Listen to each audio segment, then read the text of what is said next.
Now your kids can write their own story with our new do-it-yourself story writing book. You see, this is the front cover. This whole book is designed so that you just follow the steps and you will end up with a beautiful book written at home. You make your own book dedication, decide who the book is shared with, build your own breathing practice, and it's super fun to see what the kids come up with this. And then we go into writing a story. This is following a basic story arc. Who is your hero and how does your story begin? Once upon a time. Here in the picture page, you get to draw a picture of your hero and where they are, and we begin to go on the hero's adventure. Asking, right, who are their friends and what are they doing? Setting a little bit of the scene for the story to unfold, and again, an opportunity for the kids to draw that and their world.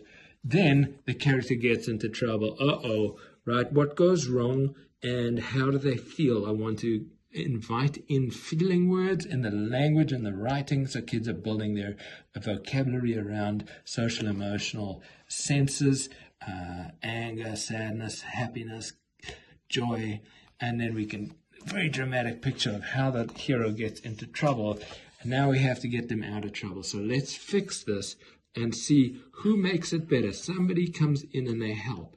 And we're going to again have the opportunity to bring in, right, kindness and gratitude and feelings. How do they feel at the end when they reach their happily ever after? And can we draw a picture of what that looks like? Of course, all the conscious stories have a little activity page, and this is an invitation for your kids to create their own activity page. You can invite the readers to breathe, wriggle, stretch, or say something and smile. All of these actions that the kids can then get you to do, which will be super fun.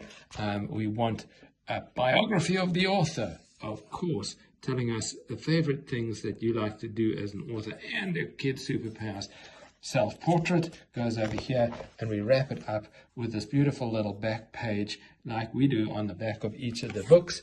It's like, here we go, there's a little write-up about the story. Can we do that over here? And so this is the do-it-yourself storybook, and a great activity that I lead all of my classroom visits with, and that can take the kids hours of entertainment, giving them a sense of self-worth, feeling like they are a published author.